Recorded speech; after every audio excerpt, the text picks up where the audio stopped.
un evento que fue muy exitoso en la ciudad de Cuenca, la Feria Internacional del Libro, que se espera se dé en una nueva edición lo más pronto. Damos la bienvenida al licenciado Carlos Vázquez. Él fue presidente de la Casa de la Cultura Núcleo de la SUAY, es un activo escritor y gestor cultural en esta urbe. Carlos, bienvenido. ¿Qué es lo que está pasando con la Feria del Libro, que nuevamente vuelve a sufrir una postergación, según la Dirección de Cultura del municipio de Cuenca, por temas de carácter burocrático o de procedimiento relacionado con normativas que están imponiéndose actualmente tras el cambio de algunas leyes en Ecuador sobre la contratación pública? Buenos días, Gustavo. Buenos días a toda la gente de Antena 1 y a la audiencia. En principio, bueno, la respuesta en estricto la tendrán dentro de la Dirección de Cultura y supongo que alegarán factores técnicos como justamente arguyen en este comunicado que han hecho público. Técnicos relacionados con la contratación pública. Ahora, desde puntos de vista absolutamente subjetivos, uno sí se extraña de que más o menos la justificación de que no se hiciera en abril sea más o menos la misma que adoptan ahora. Es decir, porque los tiempos no dan, porque hay nuevos formatos, formularios dentro del servicio de contratación pública a nivel nacional, pero lo curioso es de que sí se lleven a cabo otro tipo de contrataciones públicas, no solamente del gas municipal de Cuenca, sino a nivel nacional. Es decir, que otras ferias del libro sí se lleven a cabo, quizá incluso con mayores complicaciones en el sentido presupuestario, de que tienen un presupuesto mucho más grande que el que tiene la Feria del Libro de Cuenca. La anterior, puedo decir que más o menos yo dejé pergeñando en mi periodo de unos 10 meses como director de cultura, y era uno de los objetivos que yo mismo me había planteado. Por esa razón es que siento un poco más de manera personal el hecho de que no exista la secuencia necesaria, que además fue algo que se dijo varias veces durante la Feria del Libro por autoridades. Es decir, que tal vez me parece, y algo dije aquí hace unos meses cuando se comentó que se iba a desarrollar en octubre, me parece que hay un poco de falta de voluntad. No sé cuál es la voluntad en estricto, o sea, no sé por dónde viene, pero con un poco de experiencia. Es decir, estos obstáculos, digamos, en la tramitología, en la burocracia ecuatoriana que son reales, deberían ser superables. Pero bueno, eso entiendo. Es decir, si es que no se pueden desarrollar grandes procesos de contratación pública, eso querría decir que va a haber al final del año un déficit o no se va a cumplir con el presupuesto establecido. Se va a tener que devolver muchísima plata o al gas municipal o al Ministerio de Finanzas, o esas cosas mágicas que a veces parecería que se evapora ese dinero y que no sabemos exactamente dónde Ahora, termina. este anuncio acaba de hacérselo, la nueva meta era noviembre, en el marco de las festividades de Cuenca. No, tengo entendido que era octubre. La verdad es que no lo sé, no lo sé específicamente. Sí sé que venía dándose una serie de tropiezos con esto de la contratación pública. Pero reitero, lo extraño es que si es que no van a cumplir con el presupuesto, entonces más o menos hay una debilitación ya en el plano estricto de la cultura cuencana, de justamente cuál es la propuesta de las instituciones públicas. Esta feria está presupuestada, es parte del presupuesto municipal. Estimo. De este año yo ya no puedo opinar, pero cuando ¿Qué costo tuvo aproximadamente la feria del año anterior? Si no estoy equivocado, fueron $158,000. Lo que yo había más o menos ideado, junto con el equipo de la Dirección de Cultura, estimaba más o menos ese rubro. Entiendo que eso es lo que se manejó en la Feria del Libro anterior, que para el impacto que tuvo, el impacto social, el impacto cultural, pues fue bastante bueno. A mí me parece que habíamos los comentado resultados, una altísima satisfacción con ese evento. Sí, y es triste que eso no tenga esa consecución y que no tenga el empuje necesario. ¿Se estaría a tiempo para revisar esta decisión municipal si es que existiese la decisión ejecutiva, diríamos primero, y luego una decisión política para hacerlo? Yo entendería que no. O sea, si es que nos atenemos a los tiempos reales del servicio de contratación pública, no. Luego presionando, haciendo las cosas un poco vertiginosamente, trabajando a deshoras, etcétera, que se puede hacer, pero en este marco yo lo que entiendo es que no existe precisamente la disposición para que esto se lleve a cabo. ¿Cuáles son las razones? ¿Cuáles son los argumentos específicos? No lo sé porque no he conversado. Yo tengo una muy buena relación con la gente de la Dirección de Cultura, partiendo de Jonathan, que es viejo amigo mío, pero no he conversado sobre el tema. Lo que sí siento es de que hay una debilitación a nivel de organización de eventos grandes de Cuenca. Es decir, han bajado un poco, no sé si la intensidad, no sé si el presupuesto, no sé si el apoyo institucional. Por ejemplo, hasta hace 10 años existía, digamos, el Festival de la Lira. El Festival de la Lira murió. No se ha replicado. Esa era una iniciativa fundamentalmente privada, apoyada por el Grupo El Juri. Sí. Pero su fundación, la Fundación Banco del Austro, parece que ya desestimó la idea de continuar con eso. Y es una lástima, porque se volvió un evento también con prestigio internacional. Sí. Y más bien, dentro de las propuestas del alcalde, que yo las conozco de memoria, al menos las que están tendidas hacia el plano cultural, están justamente la de revitalizar eso, porque la ciudad de Cuenca es una ciudad cultural por excelencia, y una de las razones es precisamente porque da una propuesta de criterio, de rigor, de sentido, de imaginación, de creatividad histórica. Nosotros hemos generado una cantidad de grandes eventos. Es más, el más importante del país, a mi parecer, es la Bienal de Cuenca. Y la Bienal no puede debilitarse. Que es otro evento que más allá de su nombre es en realidad un evento permanente. Sí. Y bueno, eso por suerte sigue, según lo que yo entiendo, porque se hizo la fundación, porque se bregó en su momento para que esto existiera de una manera casi autónoma, casi como una EP, digamos. No es una EP, pero casi en ese sentido. No es una dirección o simplemente un evento, que a mí me parece que algo similar debería suceder con el tema Feria del Libro en Guayaquil. Antes de salirnos de la Bienal, ¿se han organizado eventos relevantes en estos últimos días, últimas semanas o meses? De lo poco que conozco es esto que se inauguró una serie de esculturas en el Parque de la Madre de un escultor peruano, algo en el aeropuerto también, una muestra múltiple, esa cuentagotas, pero bueno, históricamente eso se ha dado. O sea, generalmente se concentra, porque también el presupuesto no es holgado, hay que ser sinceros, se concentra en el tiempo justo de la Bienal, en el tiempo en el que esto sucede, que entiendo que será en diciembre la inauguración de la novísima Bienal. Bien, lo que sí se siente es a nivel local, a nivel nacional particularmente, una crisis en el tema de la cultura, y quizá el principal reflejo que estamos viendo es la situación de la Casa de la Cultura Ecuatoriana, que entre otras cosas suspendió sus elecciones. Entendemos que ha reformado parcialmente esa decisión, permitiendo que se hagan elecciones no en la Casa Matriz, pero sí en el resto de provincias del país. ¿Qué es lo que está pasando en este otro tema? Bueno, a ver, desde el cambio de reglamentos de la Casa de Cultura, desde el mismo hecho de que se haya perdido la figura de presidente nuclear, de presidente de cada una de las provincias, y se cambiara a director, y que el directorio también, los directorios de cada núcleo hayan perdido fuerza, eran 8 los que se postulaban antiguamente y eran miembros de la Casa de Cultura, ahora son 4, con un espectro mucho más amplio de votantes, porque pueden votar todos los que están o estamos inscritos en el RUAC. Hubo para mí una debilitación de justamente lo que a mí es lo que más me llama la atención de la cultura, que es la calidad, que es lo que se ofrece al pueblo, que es lo que el pueblo recibe y qué es lo que el pueblo por reciprocidad o por retroalimentación natural va a devolver. Eso me parece que ha sufrido un quiebre en el factor histórico.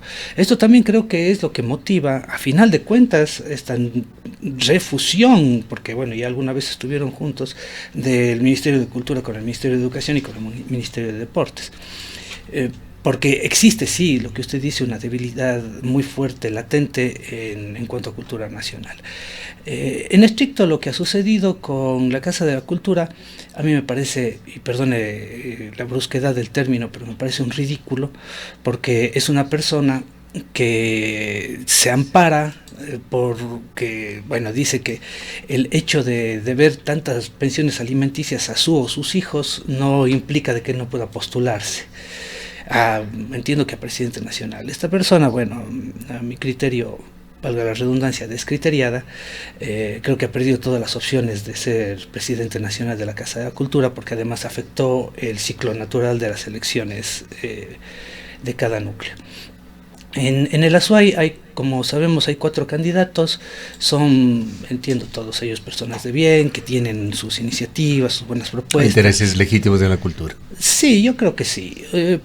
Por supuesto, ya habría que ver con quién se identifica cada quien. Yo tengo algunas predilecciones ahí, incluso por amistades, pero creo que sí hay una debilidad fuerte acá marcada y que se va a notar de aquí en más, porque las propuestas, de lo poco que yo veo, no se amparan justamente en cuál es la calidad que va a presentar la Casa de la Cultura como un hecho de que, a ver, nosotros estamos produciendo esto y tenemos que apoyar a esto de aquí y a esto de aquí como ejes fundamentales. Repito, nuestra sociedad, la sociedad cuencana, es una sociedad culta por excelencia, y es de verdad, hay que irse a otros lados y vamos a ver la diferencia de cultura. El actual presidente natural. Martín Sánchez se encuentra por segundo periodo ya. Sí, este culminando su periodo. Sí. ¿Qué podría decir usted ha sido lo más relevante ejecutado por el actual presidente? A ver, posiblemente todos esos estudios que se hizo al Teatro Casa de la Cultura, que sí necesita ser reformado, sin duda. Otro de los proyectos soñados pero irrealizables en Cuenca. Vamos hablando ya unas cuantas décadas sobre una reestructuración, una restauración de este teatro. Sí, ahí hay cosas, bueno, históricas que quién sabe qué es lo que ha pasado. Bueno, existe el estudio, hay que ver si es que eso progresa. En realidad, yo tengo cierta amistad con el Martín, cierto respeto que creo que es mutuo, pero mucho que yo pueda valorar por mi manera de ver la cultura, por mi manera de ver cómo se tiene que hacer un proceso cultural, no podría sacar mucho en limpio, debo ser sincero. Incluso los discursos suyos son totalmente ajenos a los míos. Anoche mismo le escuché en un discurso de una exposición del artista Jorge España, que le hago su cuña publicitaria e invito a la gente que vaya a ver en el Salón del Pueblo, porque está muy bien. Justamente él tiene esa tendencia de hablar de que esta es la mejor administración, cuando yo recuerdo que quizá cuando yo asumí ese cargo decía más bien que quisiera tener una administración como las que eran antes. Es decir, desde el discurso hay una distancia, no de amistad, no de respeto, eso está muy bien, él tiene sus posiciones, yo tengo las mías, a mí me interesan otro tipo de cosas. Yo no me hubiese desprendido nunca de la Galería Proceso, nunca, ni del Museo de Sitio Manuel Agustín Landívar. Es más, cuando fui presidente creo que traté de darle vitalidad a esos dos espacios, entre otros.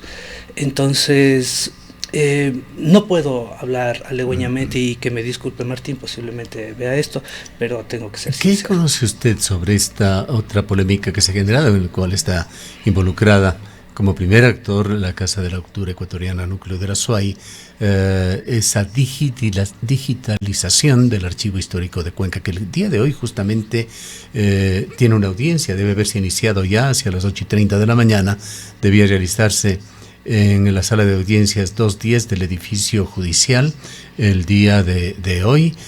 Allí se va a definir sobre una acción de protección que algunos intelectuales de Cuenca relacionados con la historia, con los archivos históricos, pusieron por estar en desacuerdo con procedimientos que se habían dado a través de un contrato que, según ellos, privatiza de alguna manera el acceso a este bien público que es el Archivo Cultural de Cuenca, que hay además documentos históricos invaluables, parte de colecciones públicas, parte de colecciones privadas que constituyen este acervo cultural. Primero, es fundamental, y en cualquier lugar que se precie de albergar archivos de esa envergadura, de ese calibre, que exista una digitalización para justamente evitar tanta manipulación del papel, un papel viejo que se puede deteriorar con mucha facilidad. Claro, es la forma de hacer accesible, esa es la realidad actualmente. Sí, en el año 2014, si no estoy equivocado, 2013, no estoy seguro, el finado Paul Solano, que era como que el presidente de los empleados de la Casa de la Cultura, me solicitó un escáner, que lo adquirimos, un escáner de avanzada, justamente para digitalización, bueno, tanto de la hemeroteca como del archivo histórico. Supe que se venía desarrollando ese trabajo de forma paulatina. Es cierto que los recursos, el personal no es suficiente como para hacer tanto que se tiene ahí en la Casa de la Cultura. Así que en principio a mí no me parece mala idea. Luego los términos del convenio, que la noche de ayer Patricio Zamora, uno de los candidatos, me pasó, pude revisar. Con Patricio, por ejemplo, yo confío en él, creo en Patricio bastante. Pues viendo los términos del convenio, quizás sí hay un par de líneas que dejan para la suspicacia, que dejan para que uno interprete de diferentes maneras. Ahí ya sí tienen que entrar los técnicos, y hay mucha gente, como usted bien ha dicho, que discute sobre la probidad de verdad de qué es lo que va a suceder posterior al escándalo. ¿Habría asidero a esas conjeturas que se hacen, sospechas quizá de que de alguna manera podría limitarse el acceso a estos documentos, privatizarse? Es aproximadamente lo que han dicho en esta acción de protección. Yo consideraría, pero esto ya un jurisconsulto lo entenderá mejor, que sí se puede leer entre líneas algo así. Y ahí está el quid del asunto. Claro, eso sí, para un ciudadano común habría que ver qué es lo que dicen los jueces. Claro, exactamente. Es un tema de carácter legal, pues hay un contrato de por medio. Claro. Sin embargo, por ejemplo, el propio Patricio Zamora, que tiene un conocimiento porque estuvo en el INPC, él mismo entiende ya otro tipo de argucias. Es decir, sí existe todo eso, y no argucias empleando el término de una manera peyorativa o negativa, sino más bien justamente de cómo esto no sucedería. Me parece que ahí tiene que elevarse esto a una discusión, pues, no grandilocuente, pero sí con Pero sentido. debía haberse hecho en forma previa. ¿Considera usted que fue un tema debidamente socializado con un colectivo importante, numeroso, como usted señala, que es la Casa de la Cultura? Sí, no. Ese es generalmente el problema, no solamente de la Casa de la Cultura, sino en general de la institucionalidad cultural pública ecuatoriana, y es la falta de socialización. En lo cual tengo incluso que hacer un mea culpa de alguna vez haber hecho algo considerando que era lo adecuado y que quizá omitía la parte experta, la parte académica, la parte técnica, etcétera. Quizá ese es un punto flojo que tenemos generalmente acá. Veamos qué es lo que sucede el día de hoy. Usted nos hablaba también sobre el Museo de Sitio Manuel Agustín Landívar. ¿Qué sucedió con esto? ¿Cuál es la situación actual? Bueno, yo ignoraba un poco cuál era el procedimiento, pero me parece que a final de cuentas ha caído en buenas manos. ¿Por qué? Porque la prefectura sí está empezando con una inversión cuantiosa para una reforma verdadera, auténtica, quizá desde las entrañas de ese museo de sitio. Al sitio nosotros, incluso los propios cuencanos, en la mayoría, no digo todos por supuesto, lo menospreciamos, lo tenemos ahí como una esquinita, un pequeño balcón en la subida de Todos Santos, y nos olvidamos de toda la cantidad de historia que guarda ese lugar. Se ha visto de alguna manera opacado, también afectado por esas construcciones que son otra materia en realidad, claro. Pero una serie de construcciones polémicas que se han dado allí, parte de una especie de depredación de la ciudad histórico-cultural. Sí, bueno, ya hemos dilatado bastante esa discusión, creo que anteriormente. con el tema de cómo se dieron los permisos en su debido momento para eso, pero bueno. El caso es que el museo, yo más bien espero de que vaya por donde parece que está yendo. Me parece que ese convenio con la prefectura es un convenio acertado en definitiva. En principio yo no lo vi bien, pero claro, como uno no está dentro, uno solamente supone o lee las breves cosas que se transmiten, y este tipo de cuestiones más bien, como digo, son técnicas, como esto de Family Search, como tanta cosa, son técnicas que quizá hay que indagar mucho más a profundidad, no solamente por cuestiones de memes o de mensajes de Facebook, sino que hay que ver cuáles son las realidades intrínsecas de esto. Me parece, a ver, espero más bien que esto salga adelante. Sí, parece una buena idea. Y ese giro que se ha dado con respecto a la Galería Proceso, dejando, entendemos, su administración, sus eventuales curadurías de la Casa de la Cultura, pasándola al municipio de Cuenca. Tanto al Museo de Sitio como a la Galería Proceso yo les tengo un cariño y un recuerdo pues muy fuertes. Quizá un poco más a Proceso porque mi inclinación artístico-cultural va más por el arte moderno, contemporáneo. Entonces también me extrañó mucho que eso sucediera, y ahí en cambio no tengo la misma perspectiva o proyección que tengo con el Museo de Sitio. Creo que ahí hubo una debilidad, porque por muchos años estuvo cerrada la galería, y la galería, al yo haber estado ahí, sé que no dependía de demasiado capital como para funcionar. Sí, con una persona con el suficiente criterio, con el suficiente conocimiento y los suficientes contactos, sinceramente tanto artísticos como sociales, como para darle dinámica al espacio. Eso sí extraño mucho. Ahora está encargado el municipio de Cuenca, y el municipio, bueno, sabrá cómo administra o cómo lo deje en desamparo ya. En eso no sé, pero yo revería eso. Lo hablé alguna vez también, disculpe que mencione tanto a Patricio Zamora, pero Patricio también me dijo que iba a revisar ese aspecto del proceso, porque según su opinión, que coincidía con la mía, tal vez no fue tan oportuno ¿Qué nos puede decir, Carlos, sobre el encuentro de literatura ecuatoriana, evento que entendemos como uno de los principales organizadores está la Facultad de Filosofía de la Universidad de Cuenca? Ese es otro de los lugares. Creo que yo he recurrido a todos estos espacios alguna vez, y es uno de los lugares que mejor me albergó en mi juventud. Curiosamente, a pesar de que ya un escritor relativamente viejo y ha publicado tantos libros, pero más bien éramos invitados, no solo hablo por mí, sino por el grupo de personas, éramos invitados a las charlas a inicios de los 2000 o algo por el estilo, y últimamente no. Obviamente es una dinámica que ha adquirido el encuentro de literatura de una inclinación un poco más académica antes que una inclinación per se sobre la escritura. Es decir, ahora vienen más estudiosos de la literatura que creadores de literatura, tanto desde la lectura, la traducción, la escritura en sí, etcétera. Entonces, a decir verdad, a mí me parece que ha existido una debilidad a nivel nacional, porque al encuentro de literatura todos querían venir, todos los grandes escritores del Ecuador, también foráneos, querían venir a este encuentro. Hoy en día, y lo he hablado con escritores... Acaba de realizarse una nueva edición. No, está a punto de... Está a punto, sí.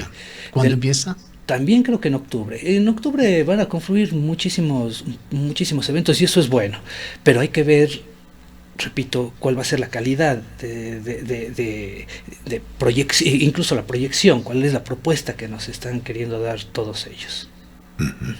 A mí el encuentro de literatura me parece que tiene que sobrevivir, que tiene que vivir. El auspicio de la universidad es constante, eso es bueno, pero sí me parece de que se están olvidando de la parte más importante de la literatura, que son los escritores y los lectores. Vamos a ingresar finalmente en temas de política local, política nacional, relacionados con la cultura, que son también importantes.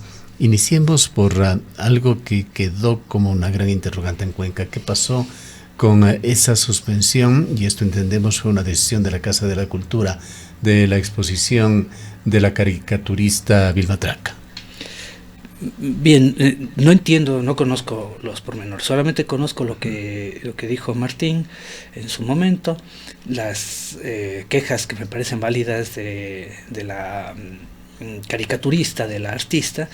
Me parece valedero. Sin embargo, no me parece que fue muy estratégico, muy oportuno lo que sucedió en términos justamente electorales, ya hablando desde factores políticos. No voy a hablar. Se habló de que había habido algunas amenazas que nunca se aclararon. Sí, o sea, eso lo siento, pero eso lo puede decir cualquiera y todos sabemos. Yo puedo decir, bueno, me llamaron a amenazar de que no diga tal cosa ahora que estoy en Antena 1, pero demuestra de que fue así. Entonces, no me parece, no voy a hablar de la calidad a veces, que repito, es lo que más me importa a mí, la calidad de la propuesta artística.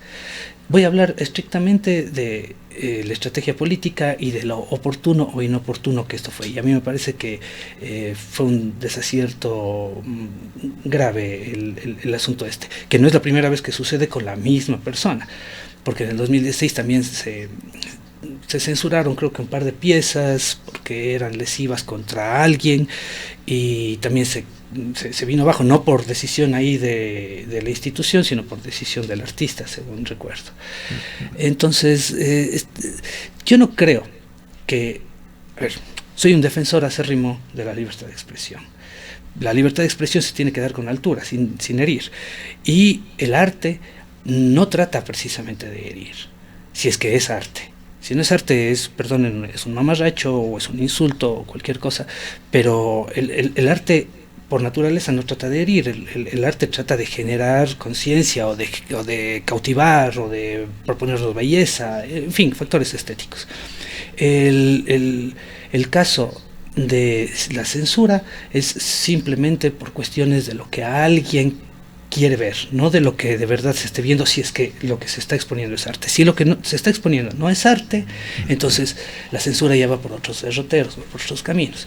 Yo aquí no puedo calificar porque no conozco la obra que se iba a presentar, ni creo que muchos cuencanos, pues, o sea, no se presentó nunca.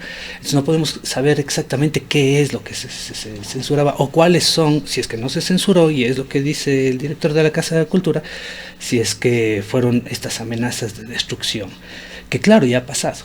Eso sí, lo debo decir, incluso en mi periodo robaron un cuadro de una querida artista, pintora y amiga, Josefina Flandoli, del Salón del Pueblo. De verdad se me fueron llevando, y es un dolor de cabeza porque luego vienen los temas de los seguros, etcétera, y tanta cosa. Es un tema más de seguridad. Sí.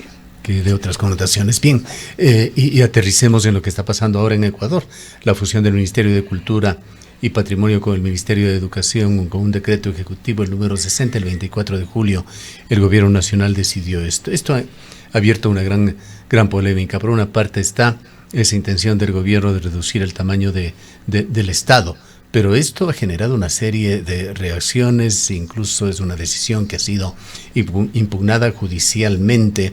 El Ministerio de Cultura, se dijo, no ha sido eliminado, va a seguir conviviendo dentro del Ministerio de Educación, se vuelve a una antigua figura, es uno de los justificativos de que antes se manejaba cultura desde educación. Pero esto sin duda implica varios temas, una pérdida de autonomía, una pérdida de presupuesto. Mirábamos alguna cifra, la asignación presupuestaria del total del presupuesto del Estado para el Ministerio de Cultura es muy marginal, sumamente marginal. Estaba entre los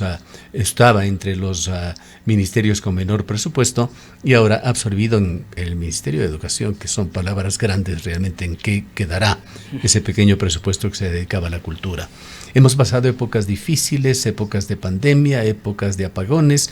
Los gestores culturales, los artistas ecuatorianos, son quizá el colectivo que más se ha quejado de abandono, de dejarles echados a su suerte, de no contar con un apoyo del Estado ecuatoriano para sus actividades, y esto ha sido una constante por una quizá baja capacidad operativa generada justamente por la falta de presupuestos para programas, incluso para temas primarios como las exposiciones, concursos o fondos concursables, etcétera, etcétera. ¿Cómo ven los artistas? ¿Cómo ve usted en particular esta fusión del Ministerio de Cultura por parte del Ministerio de Educación? Empiezo por verle desde cuando lo vimos en el momento en el que se creó, que era un momento de felicidad. Obviamente de disyuntivas, de muchas dubitaciones, de dudas de qué era lo que iba a venir. Sospechábamos que no iba a funcionar tan bien, pero tampoco sospechábamos que funcionaría tan mal. Aquí se dan ciertos factores. El primero es que los que estamos en el mundo de la cultura nos quejamos siempre del Ministerio de Cultura. Yo no conozco a nadie del mundo de la cultura del país que haya dicho que ves, el Ministerio de Cultura es lo máximo, es lo mejor que existe, qué bien cómo funciona, que ves, ni siquiera personas que han trabajado en el Ministerio de Cultura, y ni siquiera, yo tengo cercanía con algunos exministros de Cultura, es más, Romina Muñoz es amiga personal mía de muchos años, ni siquiera ellos han dicho que qué bien que está, o sea, no. Se vio con optimismo su nombramiento inicialmente. Sí, es una mujer brillante, y además carismática y muy buena persona, muy buen ser humano, lo puedo ratificar. Y muchas personas de aquí de Cuenca, muchos gestores culturales o gente dentro de la cultura la conocen y la conocen muy bien. Entonces, en principio es esto, como que nosotros podemos hablar, la gente de la cultura puede hablar mal del Ministerio de Cultura, pero nadie le puede tocar al Ministerio de Cultura, aunque el Ministerio de Cultura no haga nada bueno. Luego está lo que usted alude. Es absolutamente verídico que un país próspero es un país que defiende a su cultura y que le da toda la posibilidad de desarrollo. Hace unos meses también aquí en este espacio en el que conversamos con usted gentilmente, hablé sobre el tema de Corea del Sur. Corea del Sur es una potencia del mundo por la cultura y por todo lo que ellos han abonado desde los organismos más altos de las esferas políticas justamente a la cultura. Tienen un premio Nobel del año pasado, sus series, películas son distribuidas por todo el mundo con gran impacto en esta plataforma, la más importante creo que también del planeta, que es Netflix. Hay una casilla exclusiva para producciones de Corea del Sur, etcétera. Ellos de verdad están aplicados a la cultura. Cualquier tipo de desarrollo que nosotros queramos tiene que ir de la mano de la cultura. Entonces, quitar a un ministerio, así sea un ministerio figuretti o así sea un ministerio que en principio no es orgánico, no funciona de una manera efectiva, es lesionar a la identidad de un pueblo. No hay otra posibilidad de decir lo contrario, a pesar, repito, de que no funcione como nosotros aspiraríamos dentro de la órbita cultural, literaria, artística y todo lo que usted quiera. Que no, o sea, siempre fue perfectible, pero todo es perfectible. Entonces, más bien, ahí había que poner más, no ir quitando paulatinamente. No es el Ministerio de Cultura, no tenía que ser una caja chica, el Ministerio de Cultura no tenía que ser la excusa para hacer eventos, el Ministerio de Cultura, no tenía que ser eso, tenía que ser un ministerio que de verdad promueva la cultura. Nosotros seguimos sin lanzar internacionalmente a artistas, escritores y gente de la cultura que tiene un valor tremendo. Nosotros tenemos una calidad de creatividad, de creación que es envidiable, la envidio yo mismo, que estoy metido en el circuito. Y digo, ¿qué es lo que pasa? ¿Por qué no despegamos? ¿Por qué no hay ese empujón por parte de las autoridades para que nosotros tengamos una persona que esté exponiendo en las diferentes bienales del mundo o en las galerías más importantes? Que también ahí tiene que ver mucho el lobby.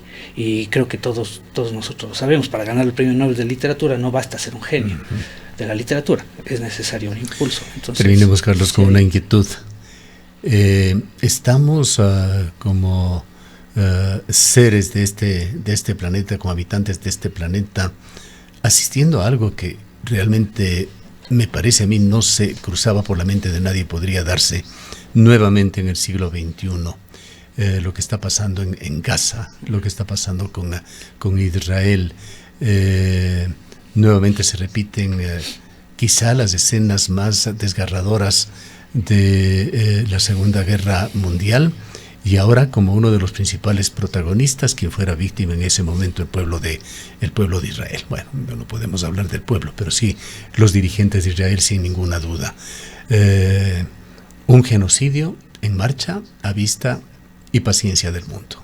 Leemos varios de los diarios internacionales, vemos allí artistas, intelectuales, escritores diariamente, por lo menos dando su opinión sobre estos temas. No hemos conocido, quizá con alguna excepción, opiniones de actores de la cultura ecuatoriana sobre el tema. Bueno, generalmente yo como estoy en ese medio, sí, las personas de la cultura poseen una sensibilidad casi autista, diría. Entonces se sienten muy, muy dolidos por lo que sucede. Todos nosotros estamos de acuerdo de que esto es una matanza y misericordia. Se entiende desde un factor histórico, religioso, político, pero no desde un factor humano, es decir, desde eso mismo en otra perspectiva, desde lo religioso, político, histórico. Es lo humano, pero no podemos comprender que Netanyahu y toda esta caterva de señores estén perpetrando estos crímenes que son ya hasta lesa humanidad. Ya se queda el término bastante opaco, es bastante nimio, digamos, bastante tibio. En la Biblia se dice que se defenestra la tibieza, que los tibios serán enjuiciados carasamente. Y creo que ya lesa humanidad es tibio, sobre todo por estas matanzas a tantos inocentes. O sea, lo que pasa con los niños allá es sin misericordia. No se puede comprender, pero bueno, los inocentes no solamente son los niños, son los que quizá conserven ese aspecto infantil hasta su adultez o su vejez. No hay justificación para lo que pasa allá. No existe. Es una lucha histórica, sí, por un territorio en apariencia sagrado que tiene no sé qué vertientes. Creo que ya estamos saturados con toda la historia de allá, pero eso no justifica que se atente contra la libertad de la otra persona, contra la vida de la otra persona. Acá más bien yo tengo amigos que sufren fuertemente por esto. Voy a dar un ejemplo claro. Pilar Tordera, la actriz, que ciertamente es española, pero es tan cuencana como cualquiera de nosotros.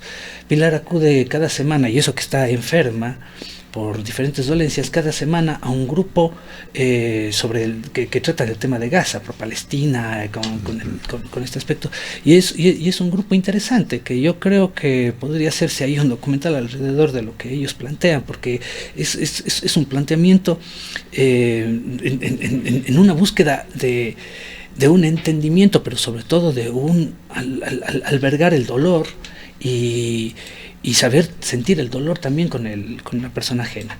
Yo estoy completamente seguro de que esto tiene que ser juzgado por la historia de una manera fuerte. Tampoco entiendo la posición estadounidense, la posición de Trump, la posición... La gran diferencia es que en la Segunda Guerra Mundial incluso se ponían en duda a través de la propaganda nazi, y los temas fueron desempolvándose con el tiempo, quizá meses, años, décadas después. Esto es un genocidio que lo estamos viendo en vivo, sí. Que tenemos todos los canales para hacerlo. Está allí ese servicio excepcional, extraordinario de Al Jazeera, con una denuncia diaria, y de muchos medios también de el mundo árabe, así como del mundo occidental, que van tomando conciencia sobre este tema, pero con todo lo que ha sucedido, con todas las declaraciones incluso de algunos presidentes del mundo, es un genocidio que sigue ante la impasividad del planeta. Sí, así es. A mí me agradó que Macron, por ejemplo, hace un par de semanas ya declarara que Palestina es un estado. El Reino Unido estaba también en ese andarivel, estaban caminando por ese lado.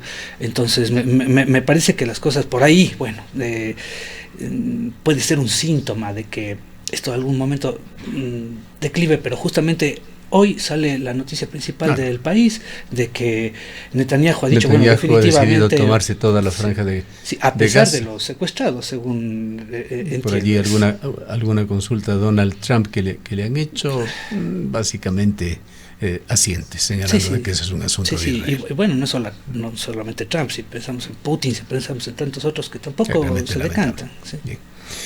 Queremos agradecerle, Carlos, por su presencia. No, por favor. Siempre grato conversar con usted. Muchas gracias. No, Carlos Vázquez fue presidente de la Casa de la Cultura Núcleo de la SUA y esencialmente ha dado un vistazo rápido al estado de situación de la cultura en Cuenca, que vive también momentos complejos y difíciles. Son las 9:15 a.m.